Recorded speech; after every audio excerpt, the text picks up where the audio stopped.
Hello दोस्तों, नमस्कार। रोशन nursing point में आपका हार्दिक स्वागत है। आज हम इस वीडियो में बात करने वाले हैं बिहार स्वास्थ्य विभाग की तरफ से जो वैकेंसी आई हुई है एएनएम, जीएनएम, सीएचओ, ड्रेसर एवं अन्य कई पोस्ट की जो वैकेंसी आई हुई है। लगभग 46,000 के आसपास पोस्ट है।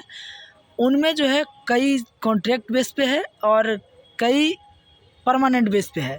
तो आज जो हम बात करने वाले हैं वो एएनएम, जीएनएम एंड सीएचओ और ड्रेसर के सिलेबस के बारे में बात करने वाले हैं, जो कि बहुत सारे स्टूडेंट के मन में सवाल रहता है कि क्या क्या सिलेबस रहता है एग्ज़ाम में, किस टॉपिक से क्वेश्चन पूछा जाता है, क्या क्या सिलेबस है, ड्रेसर का क्या सिलेबस है, एएनएम का क्या सिलेबस है, जीएनएम का क्या सिलेबस है, सीएचओ का क्या सिलेबस है। क्योंकि जो एग्ज़ाम होने वाला है वो सीबीटी मोड में होने वाला है, यानी कि कंप्यूटर बेस्ड टेस्ट। पिछले बार जो एग्ज़ाम हुआ था बीटीएससी 10,709 एएनएम का, तो उसमें जो एग्ज़ाम हुआ था वो सीबीटी मोड में हुआ था।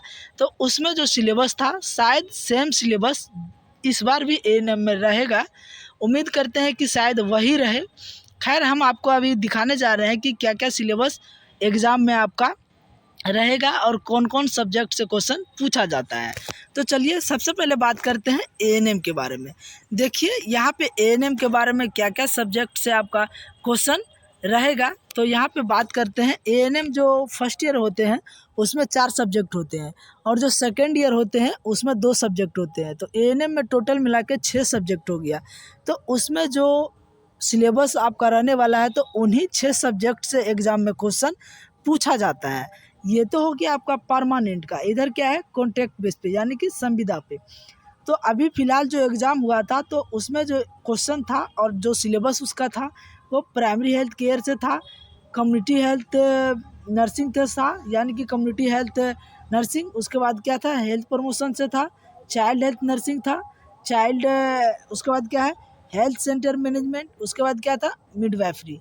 तो ये 5-6 सब्जेक्ट से एग्ज़ाम में क्वेश्चन पूछा गया था। ये क्या है, परमानेंट बेस पे। परमानेंट बेस पे जो सिलेबस रहने वाला है वो यही सब आपका रहने वाला है। अगर आपका इसमें कॉन्ट्रैक्ट बेस पे एग्ज़ाम होता है, कॉन्ट्रैक्ट बेस पे जो बहाली है उसमें क्या क्या रहने वाला है तो ये सब जुट सकता है। ये तो रहेंगे ही रहेंगे। इसके साथ में आपका जनरल नॉलेज जुट जाएगा, जनरल साइंस जुट जाएगा, मैथ जुट जाएगा और रीजनिंग जुट जाएगा। इसमें से भी आपका एग्ज़ाम में क्वेश्चन रहेगा कॉन्ट्रैक्ट बेस पे। ये हो गया आपका परमानेंट और ये हो गया संविदा, है ना। तो आपको समझ में आ गया होगा कि एएनएम में कौन कौन सा सिलेबस रहने वाला है।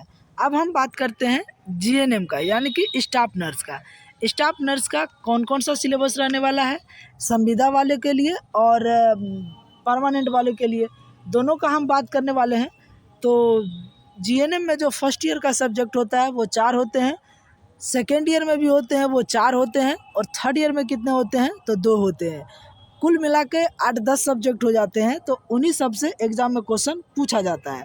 तो देखिए बात करते हैं, पहला क्या है, बायोसाइंस। बायोसाइंस के अंतर्गत कौन कौन सा सब्जेक्ट आते हैं तो बायोसाइंस के अंतर्गत आते हैं एनाटॉमी एंड फिजियोलॉजी और माइक्रोबायोलॉजी। ये जो है वो बायोसाइंस के अंतर्गत आएंगे और वो उससे सवाल एग्ज़ाम में पूछा जाता है। उसके बाद क्या है, फंडामेंटल ऑफ नर्सिंग। उसके बाद है community health nursing, behaviour science, child health nursing, medical surgical nursing, mental health nursing, midwifery.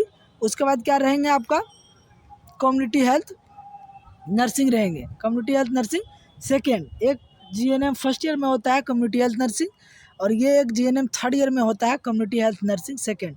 और साथ में आपका फार्माकोलॉजी भी एग्ज़ाम में क्वेश्चन रहता है। फ़िलहाल छूट गया है लेकिन फार्माकोलॉजी भी इंक्लूड रहता है।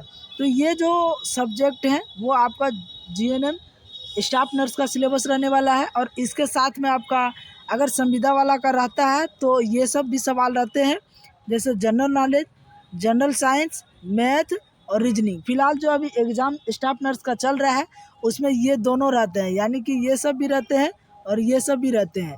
तो ये जीएनएम स्टाफ नर्स का सिलेबस रहता है।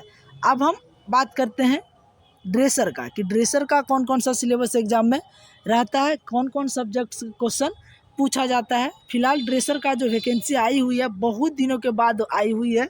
ड्रेसर वाले स्टूडेंट जो हैं एकदम बिल्कुल लग जाएं, क्योंकि जो आपका पोस्ट था वो बहुत दिनों के बाद आया है और कुछ अच्छे संख्या में आए हैं। तो आपका जो सिलेबस रहने वाला है ड्रेसर का, उसमें रहेंगे आपका life science, anatomy and physiology, उसके बाद आपका ड्रेसिंग से रहेंगे, मेडिकल इंस्ट्रूमेंट से रहेंगे, केमिकल सॉल्यूशन एंड स्टेलाइजेशन से रहेंगे, उसके बाद आपका फार्माकोलॉजी से रहेंगे।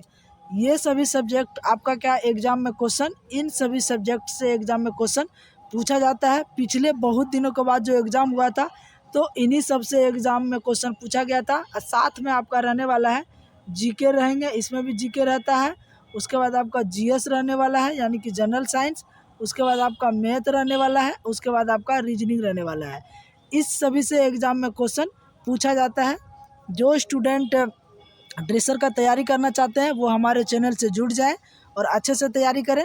तो ये फ़िलहाल जो हम आपको दिखाएं ये क्या था, ड्रेसर का क्या है सिलेबस है, इन्हीं सब से एग्ज़ाम में क्वेश्चन पूछा जाता है। अब अपन बात करते हैं सीएचओ के बारे में। सीएचओ का क्या क्या सब्जेक्ट रहते हैं, कौन कौन सा उसका सिलेबस है, कहाँ कहाँ से क्वेश्चन एग्ज़ाम में अपीयर होते हैं। तो यहाँ पे देखिए, इधर जो आपका लिखा हुआ टॉपिक है, इधर क्या है सब्जेक्ट है। तो ये प्रोफेशनल नॉलेज में आपका क्या क्या पूछते हैं, वो प्रोफेशनल नॉलेज के अंतर्गत जो रहता है वो आपका बुक से रहता है। यानी कि आपका जो सिलेबस होता है वो जो आप पढ़ाई करते हैं एएनएम का, सॉरी जीएनएम का, बीएससी नर्सिंग का, तो उन सब में जो सब्जेक्ट रहते हैं उसके अंतर्गत प्रोफेशनल नॉलेज आता है ना। तो जैसे उसमें आपको यहाँ पे दिख रहा होगा मिडवाइफरी है, community health nursing, child health nursing, medical surgical, health education, health promotion, mental health, nutrition, first aid, basic anatomy and physiology, ये सब तो आप पढ़े ही होंगे। उसके बाद इधर आपका देखिए दूसरा क्या है, क्वांटिटेटिव एप्टीट्यूड में आता है। ये आपका इसमें से आपका मैथ रहेंगे, रीजनिंग रहेंगे, ये सब इसमें इंक्लूड किया जाता है। जैसे यहाँ पे आपको दिख रहा होगा time and work, partnership, percentage, उसके बाद यहाँ पे ratio and promotion, profit and loss, उसके बाद टाइम एंड डिस्टेंस, बहुत तरह का जो मैथ में जो सवाल रहते हैं, रीजनिंग का भी आते हैं इसके अंतर्गत और आपका मैथ से भी रहेंगे। तो ये आपका जो दिख रहा है वो देखिए लिखा गया है problem of on LCM HCF, ये सब रहते हैं। उसके बाद रीजनिंग के अंतर्गत क्या क्या रहता है, number ranking, non verbal series, ये सब कुछ आपका जो है रहने वाला है वो सीएचओ के अंतर्गत रहने वाला है। उसके बाद आपके देखिए जनरल अवेयरनेस, जनरल अवेयरनेस के अंतर्गत क्या क्या आते हैं, तो आपका रहेगा कल्चर रहेगा, forts, current affair, souls, river, mountain, geography, history, capital संस्कृति, उसके बाद रहेगा आपका डिस्कवर, अवार्ड एंड ऑथर्स, ये सब आपका रहने वाला है। उसके बाद सीएचओ में अभी हाल फिलहाल में इंक्लूड कर दिया गया है कि कंप्यूटर नॉलेज भी रहना ज़रूरी है, क्योंकि कंप्यूटर नॉलेज के बिना स्टाफ को थोड़ा दिक्कत होता है। तो कंप्यूटर नॉलेज भी आपका रहना ज़रूरी है, उससे भी आपका एग्जाम में क्वेश्चन रहते हैं। उसके बाद देखिए क्या क्या कंप्यूटर, तो fundamental of computer, MS Excel, MS power point, MS Word, ये सब आपका ज्ञान रहना ज़रूरी है। इन सभी से एग्ज़ाम में क्वेश्चन अपीयर होते हैं। तो उम्मीद करते हैं कि आपको समझ में आ गया होगा। तो आज हम इस वीडियो में क्या बात किए, ANM, GNM, CHO and dresser का सिलेबस के बारे में। तो आशा करते हैं कि ये वीडियो आपको पसंद आया होगा। तो हमारे चैनल को सब्सक्राइब करना ना भूलें और लाइक करें। तब तक के लिए धन्यवाद।